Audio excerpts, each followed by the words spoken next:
All right, thanks. Well, just got home. It's been a long day. Another, 7 o'clock now. Got to work at 7 o'clock this morning. It seems like the same cycle just keeps fucking repeating. And I'm still broke. Got paid today. I'm broke. How is this so normalized right now? Like how I made a video earlier. I have mostly positive stuff to say. Mostly people are agreeing. But you got people on here like commenting like all kinds of stuff saying, oh, well, maybe you should, go into this, go into a union, fucking do this, do that, man. Fuck that, dude. I just want to fucking live, bro. I just want to survive, man. Like, that's all I'm asking. I should not have to be my own boss. Like, I shouldn't have to be the CEO mentality is bullshit, dude. Like, the whole fucking idea built around it in America is fucking bullshit. If the whole slogan or whatever the fuck you want to call it is, oh, well, somebody's got to do it.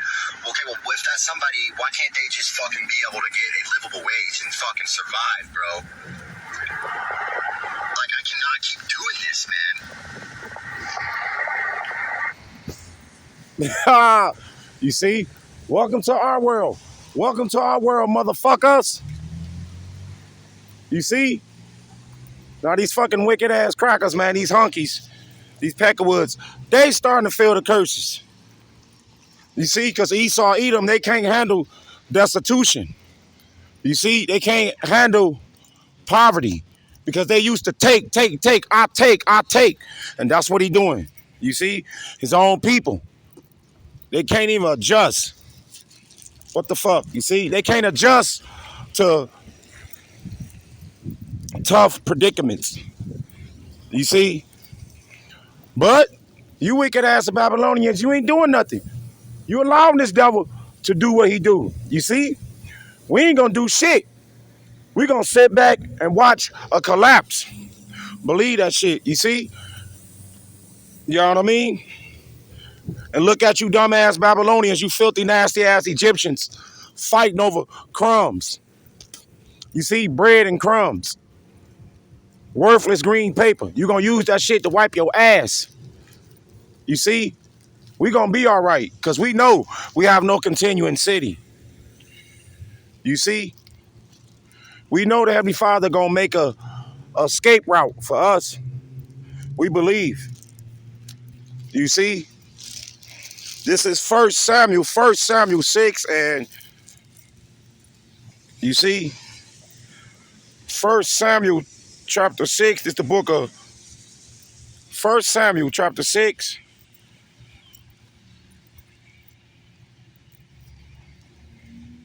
And verse 6. 1 Samuel chapter 6.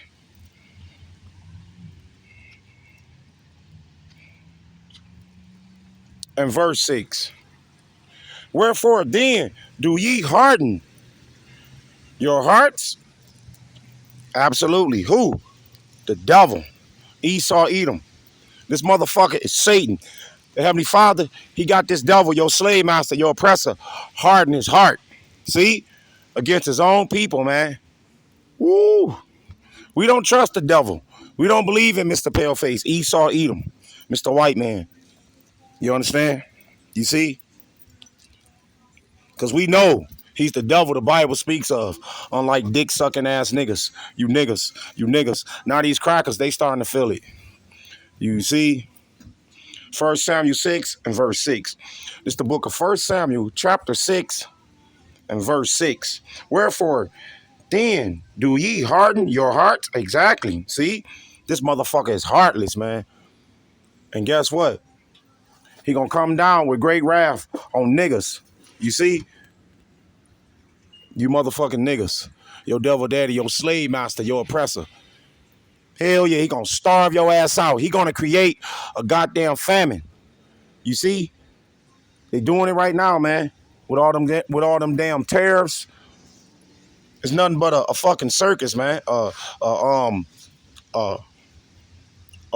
shit show. You see? You know what I mean? And the Heavenly Father using your devil daddy. He's the devil, man.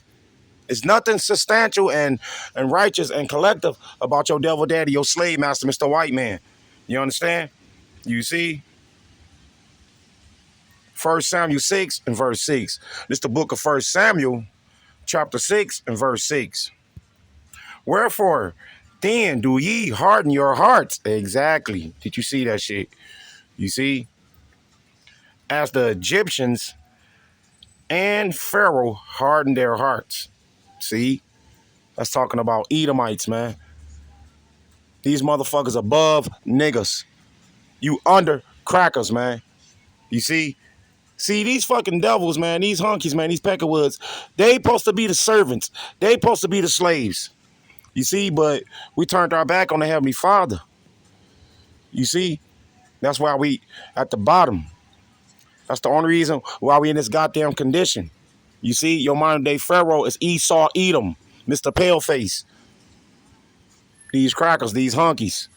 You see? Your slave master, Esau Edom, Mount Seir, Adume, the Edomites. You see? They above you niggas. They control you niggas. They regulate you niggas. You see? And you bitch made ass niggas, you suck ass niggas. You sucker ass motherfucking niggas. You ain't gonna do shit. You see? But suck your devil daddy dick. Did you see that shit? You know what I mean? You see? Dick sucking ass niggas ain't gonna do shit but suck your devil daddy dick. Did you see that shit? You see? Especially his bed wench. You see? She love her devil daddy dick and balls. Yes, devil daddy. Yes, devil daddy. His bed wench. The so-called black woman. Did you see that shit? You see? The nigga woman. Fuck you niggas, man. You love being a slave, nigga slave, under the hands of the devil, Mr. Paleface. Bitch, I'm reading it to you. You see? You know what I mean? Wherefore, then do ye harden your hearts? Exactly. The Heavenly Father, he doing it. You see? And it's only going to get worse and worse and worse. Look, man, his own people. He said, what? I can't do this shit no more, man. This motherfucker hurt, 80. He hurt. See? Everybody exhausted, man. Woe the fuck out. I know he is. You understand? You see? As the Egyptians and Pharaoh hardened their hearts. Question mark. You see? When he had wrought wonderfully among them, did they not let the people go? And they departed. You see? And that's what this devil doing, man. Harden his heart. You see? He don't give a fuck, man. He don't care about nothing. This evil fucking demon devil, man. These fucking devils, these vipers, these cobras, these pythons, these serpents. You see? He don't give a fuck about his own people. He gonna create a fucking famine, man. But it's all done by the Heavenly Father. You understand? You see? Yahweh Bashem, Yahweh Shai. Fuck all you fake ass, faulty, phony ass Egyptians. You see? It ain't gonna be no work for nobody, man. The darkness is coming. Nothing but evilness and wickedness. Wickedness and evilness. You see? I think most people are getting to a point in society where they don't want to work anymore. And they don't feel like a job is worth it. Like, obviously it's worth it in the sense that you can earn a living and, you know, get an apartment or like pay for food, groceries. Obviously we have to pay bills in this life, right? I didn't make the rules, neither did you. It's what we was born into, it's what we got to deal with. But a lot of people are getting to a point like where they're like, it only makes sense to be my own boss. It only makes sense. Even people that didn't think they had an entrepreneur business mindset or don't even want to do it, they're making content now. They're making money. They're trying to build a business. They're trying to start a YouTube channel because they realize the game is fucking rigged, bro. It's rigged. It's shot. Like, things just keep getting more expensive, but the jobs ain't paying more. I'm out in Las Vegas. I work out here. Bro, people ain't tipping as much as they used to, bro. They ain't tipping as much in the service industry. People don't want to spend thousands of dollars on fucking bottle service and tables and all this shit. Shit is not it. People don't got the bread like that. Post-COVID or even pre-COVID, you know, you had the stimulus checks, and even before then, the economy was a little better. People were spending more money. Like now, bro, People be like, they don't want to spend that bread. They don't want to go to a fucking club and spend $1,000, $2,000, $500 on a bottle and some seltzer. It's not fucking worth it. And I don't blame them. The only thing that really makes sense now is to just get the bag in your own way and free yourself from this fucking... See, that's the mentality of you Egyptians, you Babylonians. Get the bag, get the bag. You see, your Megan Thee Stallions, your Cardi B's, your Gorilla Glue, Gorilla, whatever the fuck that bitch is. You see, wooden ass, having ass, Gorilla Glue, Gorilla Hebrew. You see, now you motherfuckers gonna suffer, man. Selling out and sucking dick for the worthless green paper. Did you see that shit? You see, we don't give a fuck about the bag. Did you see that shit? You see, you heard he said it's rigged. It's set up for a certain particular people to have things. You see, and if you do be successful, you see, and if you do be successful, you got to be wicked and evil.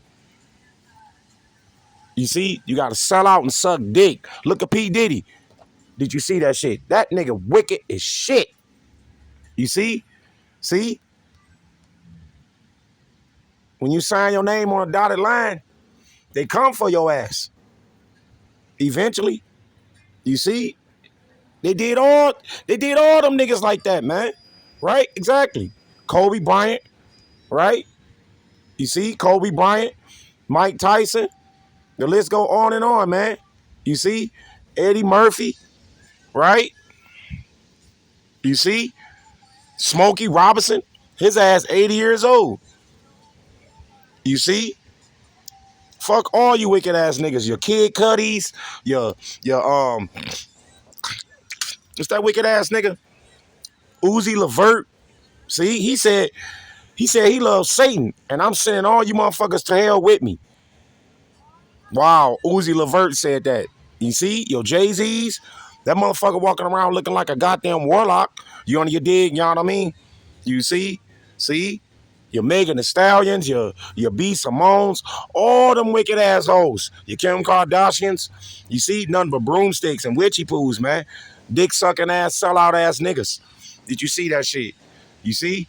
See, we don't give a fuck about trying to build, if you will, in a place that's crumbling, becoming crippled. You see? You know what I mean? Yeah, that's crumbling, becoming crippled and brittle. You see? This is Isaiah chapter 13. Isaiah 13 and verse 1. You see? Isaiah 13 and verse 1. The burden of Babylon. You see? Which Isaiah, the son of Amos, did see. See? Told you. Look at these motherfuckers. They going through what? The burdens of Babylon. Woo! You can't make this shit up, man. The scriptures are undefeated. You understand? You see? Lift up a banner upon a high mountain. Exactly. What is that banner? The Holy Scriptures. You see? The prophecies. Yeah. They ripping off the pages, man. We can't even keep up. You understand? You see? Lift ye up a banner upon a high mountain. You see? Exalt the voice unto them. He said, exalt the voice. Let it be known. You see? Make sure these motherfuckers hear what's going on. This place about to go through a goddamn economic catastrophe. You stupid motherfucker.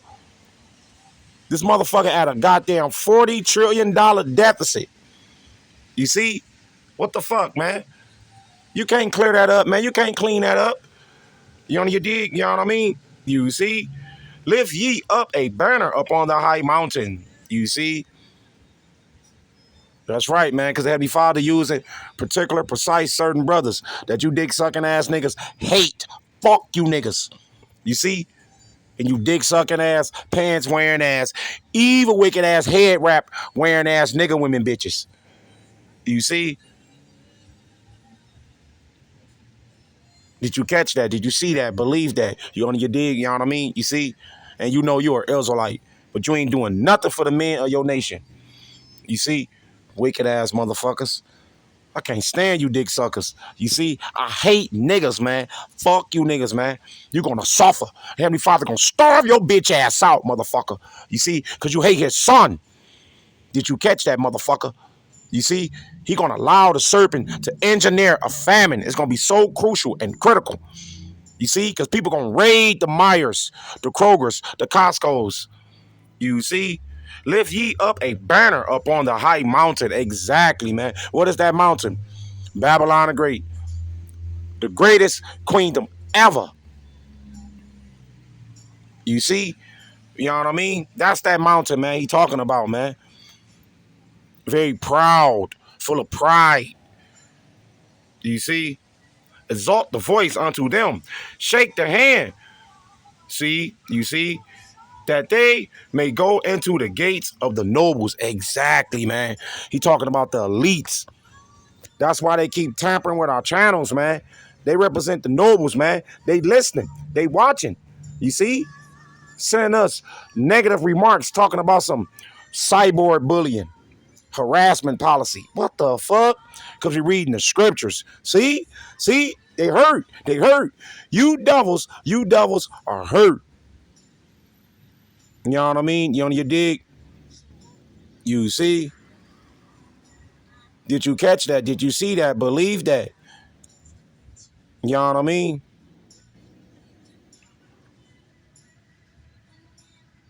Verse 8, you see? Isaiah 13 and verse 8. And they shall be afraid. That's the key. That's the point. Be very afraid, nigga, woman, with no man, no husband, no protection, no hedge. You see? Your pants wearing ass. Your pants wearing ass must get put to death because you're very rebellious, disobedient, and evil and wicked. You see? You don't give a fuck about uplifting the men of your nation.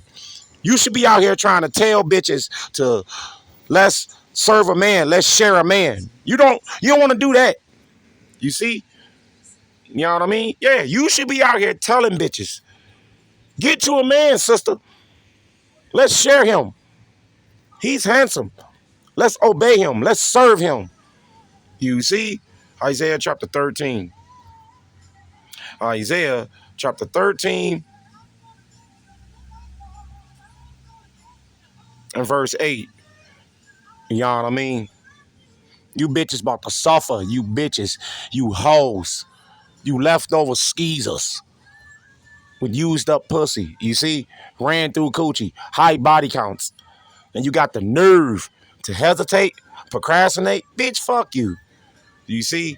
Isaiah chapter 13. Isaiah 13 and verse 8. This is the book of Isaiah chapter 13 and verse 8. And they shall be afraid. That's right. In Babylon the Great. Any given day, motherfucker, because the light's going to go out. The darkness, the evilness. You see? A EMP, a Black Swan event. But you think I'm crazy when they call me a rapist. Fuck you, bitch.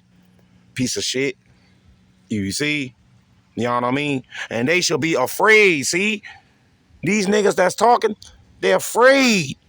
Right? Exactly. You see? Pains and sorrow shall take hold of them. See? You see? Pain and sorrow shall take hold of them. You see? They shall be in pain as a woman that travaileth. Woo! When a bitch having that big head ass son getting pushed out her coochie. See? See? That's right, man. These are the beginning stages of the birth pains. You see? You evil ass fucking vipers, man. You cobras, you pythons, you serpents. You motherfuckers about to catch it, man. And dick sucking ass, Sambo coon ass niggas. You see? And they shall be afraid. Be very afraid, nigga woman, with no hedge, no husband, no man. You see? Pains and sorrows shall take hold of them. You see? They shall be in pain as a woman that travaileth. You see? They shall be amazed one at another. Exactly, man, because it's going to be kick those, man. People going to be jacking and robbing, ganking and gaffling for your Baskin Robbins. You see? See? You know what I mean? They shall be amazed one at another. You see? Their faces shall be as flames. He talking about like that movie, The Terminator. Remember Sarah Connor? You see? He said your face gonna be like flames. You gonna get burnt up, you evil ass fucking crackers, you hunkies, you peckerwoods, and dick sucking ass niggas that love your devil daddy. You see? He gonna burn your ass up with them flames, them ICBM missiles that's coming from China and Russia and Iran. You see? And North Korea. Did you catch that? Did you see that? Believe that? You see? Matrix. Now we'll always be in the Matrix. I mean, without getting too deep into it, it's like this is what it is. Like money is money. Like you need money. There's bills, and it's the currency we use. It's the energetic exchange. You know, I'm not gonna get too deep, even though it is deep. People just don't really feel like it's worth it to work a job, though, because you're sacrificing so much of your time and energy to make someone else rich and build their dream. Meanwhile, you're fucking fucked by the end of the day. All you want to do is go home and sit on the couch and play video games or chill. Now, I would advise you to take your discretionary time and use it and put it into your business as something that you want to build. Don't just fucking spend all your time doing leisure. Start making content, start posting, start making things, start producing instead of consuming so much. But man, I get it. Listen, people just be tired. People are just exhausted, bro, and burnt the fuck out from this system. This whole 9 to 5 corporate life, you know, working for like all this shit, bro. Some people are gonna be in my comments like, you're just lazy. Bro, don't fucking hit me with that shit. I done went through so many sleepless nights, going to work, double shifts, getting sick. I don't want to fucking hear it, bro. I don't want to fucking hear it. I work hard, bro. I work my ass off. At work, in the gym, within content, all this shit. I don't want to hear it. And there's so many people. I'm not special. So many people are like me busting their ass. We're not lazy. It's just not worth it. If I'm gonna choose a pillow, it's definitely be this one. I can't believe how amazing the memory foam cervical pillow is. This 2-in-1 ergonomic wonder provides perfect.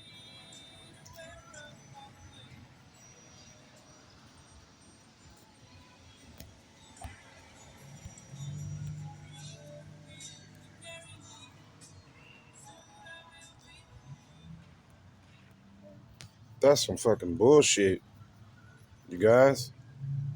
I don't know what's up with that bullshit. That's Satan trying to fuck up the lesson. You see? But let's continue. Let's continue. You on your dig? You know what I mean? You see?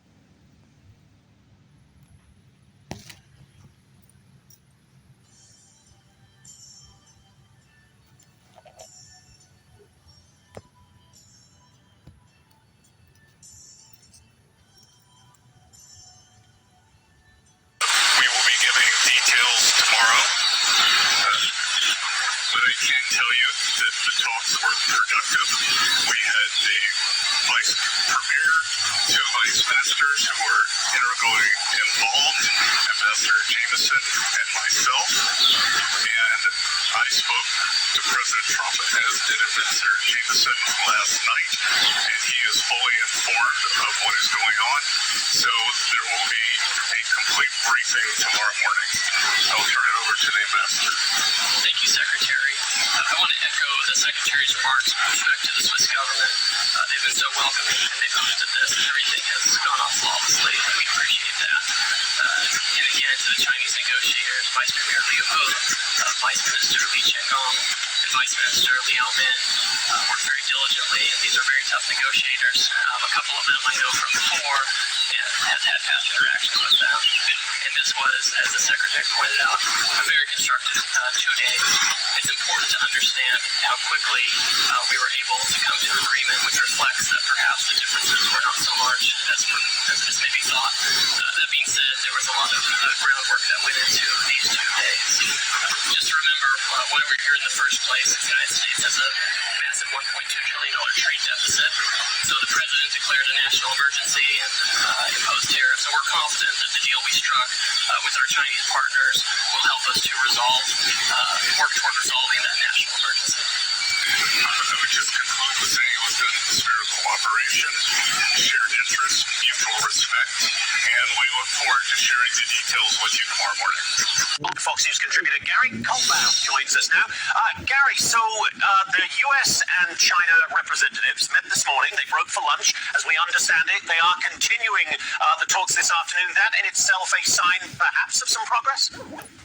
I think we're seeing some progress, and for the record, we're going to need some progress. I don't see how businesses can continue to work with 145% tax on them here and 125% over there. So I think both countries know they got to come down from this, and that's why you're seeing some floating of 80%, which, by the way, is still high. And I must tell you, after the last 6 weeks, any movement is good movement right now, and let's hope cooler heads prevail and we get back to some normalcy. Yeah, and talking of getting back to some normalcy, there was this deal, or at least the outlines of this deal, announced with the UK this week. Could that serve as a model for other trade deals going forward? What did you think of the agreement overall? What I liked, it's a start, and I think other countries will see it and maybe move a little quicker. There are plenty of people that say there wasn't a lot of meat to the deal yet, and there's others that say it's fantastic. It was good to see British Airways buying Boeing jets and a few other movements. But again, and this is the most important point, after the last 6 weeks where markets crashed, not just the stock market, but the dollar and the bond market, and we're farther away from it, and the reason we are because the pause of a lot of tariffs on a lot of countries. So again, movement is good. The farther we get away from the high numbers, the better, and we can be on our way. I think the country is poised for some pretty big things going forward. You never really bet against American business and American people. Ohio is experiencing a booming tech industry right now, from AI tech startups to data centers to self-driving cars coming right here to Cincinnati and the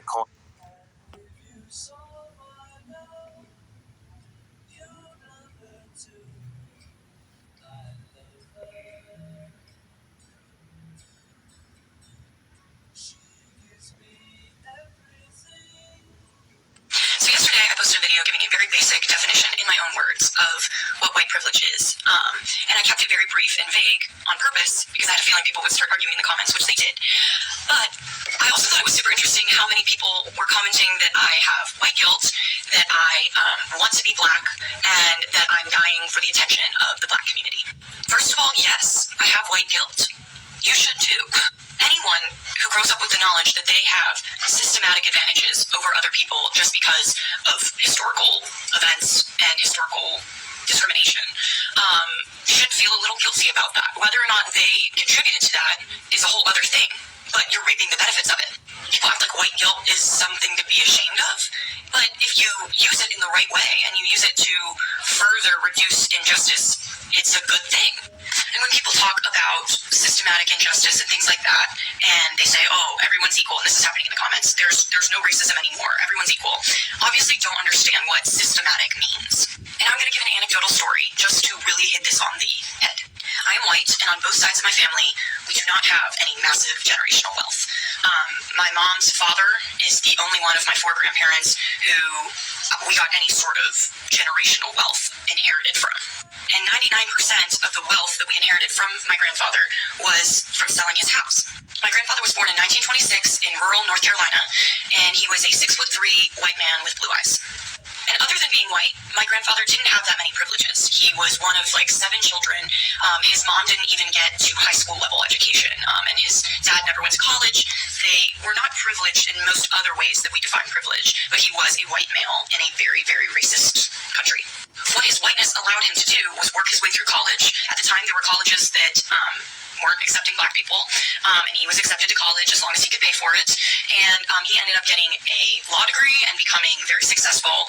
And again, never hoarded any significant wealth, but bought a house outside of Washington, D.C. in the 50s. In a neighborhood that was redlined.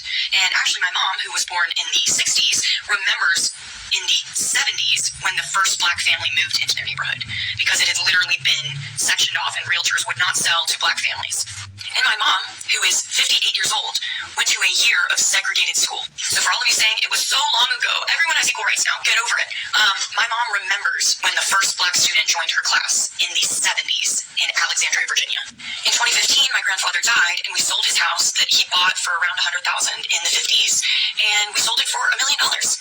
That money was divided among his children, and my family was able to get out of a lot of debt, and it completely reset my ability to go to private versus public school, my ability to afford tutors, my ability to become the educated person that I am. And it was all really because I have a white grandfather. Let me finish. Had my grandfather been black and had all of the other skills and background that he had, he couldn't have gone to the schools that he went to. he wouldn't have been hired in the jobs that he was. And he couldn't have bought the house that he did. See, his own women, Shedemite bitches, hate the devil. They know Esau, Edom is the white man. He is Satan from a physical standpoint. You understand? You see, I like to say, call Elohim La, Yahweh Bashem, Yahweh Shai. Call Elohim La, Yahweh Bashem, Yahweh Shai. All praise Mashiach, Yahweh Shai. Call Elohim La, Yahweh Bashem, Yahweh Shai. Call Halal, call Halal. Call Elohim, call Elohim, call Elohim La, Yahweh Bashem, Yahweh Shai. All praise Mashiach, Yahweh Shai. Call Elohim La, Yahweh Bashem, Yahweh Shai. Kwam Yasharala, Prince of Power, yeah, Jerusalem, we up. Yeah, Jerusalem, we up. Call Elohim La, Yahweh Bashem, Yahweh Shai. All praise Mashiach, Yahweh Shai. Shouts out Israelite foreigners, specular birds, you strangers that look like a Mr. Paleface, that look like an Edomite, that look like a red Hebrew Edomite. Peace and love to you, peace and love to you. Israelite foreigners, specular birds, you strangers that look like a Mr. Paleface, that look like an Edomite, that look like a red Hebrew Edomite. Peace and love to you, peace and love to you. Call Elohim La, Yahweh Bashem, Yahweh Shai. All praise Mashiach, Yahweh Shai. Call Elohim La, Yahweh Bashem, Yahweh Shai. Shalom, shalom, shalom to the 144,000, the elect, the women and men, children, is going to make it to the kingdom. The honors, apostles, and elders, and watchmen, and servants, and prophets, a great millstone. Where I learned this truth from, only through the spirit and power of Yahweh, Ba'ashem, Yahweh Shai. Call Elohim La, Yahweh Ba'ashem, Yahweh Shai. Call Elohim La, Yahweh Ba'ashem, Yahweh Shai. All praise to Mashiach, Yahweh Shai. And Lord willing, you brothers and sisters was edified. It's on to the next one. Shalom.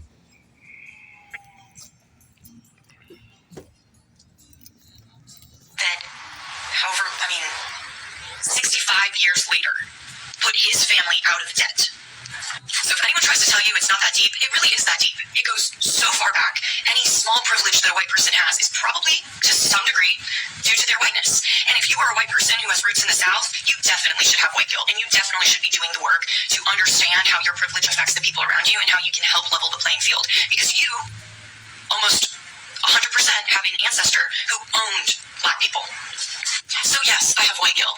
Yes, I'm aware of my status as a white woman, and I'm aware of the parts of my identity that are privileged and the parts that aren't.